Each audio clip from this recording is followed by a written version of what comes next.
Hey, Bryn. Hey, Brent. Yeah, I mean, it's a similar question to what I've asked before. But I've just been getting a lot of intense energy coming up to the kind of the back of the third eye, I guess.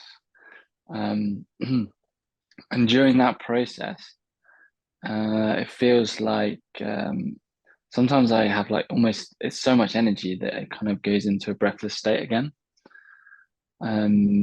And I'm just wondering what is that a state that's quite natural? Is that something that you experienced during the process? Um, yeah, if you could Yeah. talk about that, Okay. that'd be cool. Thanks. Yeah. There are periods of what we would call spontaneous breath work, spontaneous pranayama. Most commonly, we see people having spontaneous rapid breathing and whatnot.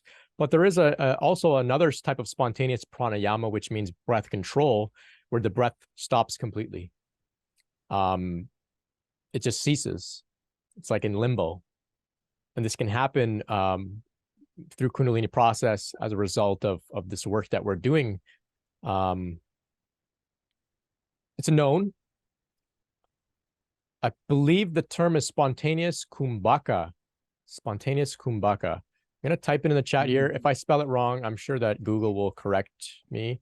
Kumbhaka. Interesting experience. It can be a little startling because, of course, when you stop breathing, you think I'm gonna pass out. I'm gonna die, right? This is where incredible trust and relaxation comes in, and we can practice. I'm safe. It's okay. You're not going to die as a result of this sort of spontaneous breath retention.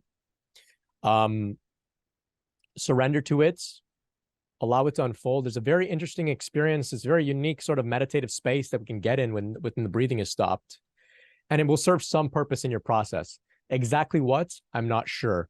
I know that if we were to hold the breath with a forced kumbhaka, it does tend to draw a lot of energy up towards the head. And so that may be what's happening in your case, where your body is trying to cultivate enough prana to push through that point that you're saying there. And so the Mm. kumbhaka, the spontaneous kumbhaka is happening to build the energy up. Um, so you can use this information and yet don't have to hold your breath. Let it happen spontaneously. Now that you have a bit of a picture of it, you can do also some research as well to develop your own understanding. But know that this is a known thing. Nothing is going wrong. This is a known yogic process, the breath retention.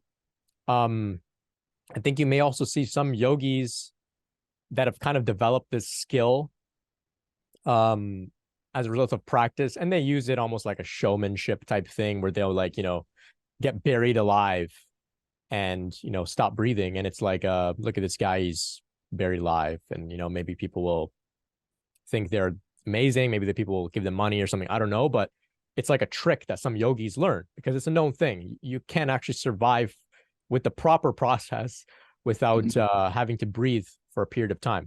Of course, disclaimer, I'm not saying put a plastic bag over your head, but there is something that most No, people that's what I know, heard, Brent. right? So that's Yeah. So yes, you can know that it's a real thing. Trust it, and at your own pace. But it sounds to me like the energy, the intelligence, it's trying to develop enough prana, enough energy, enough force to break through, uh, or move through. I shouldn't say break through. It sounds too dramatic. Just to push through a little higher. So something to keep in mind. cool. Thank you. You're welcome. You're welcome.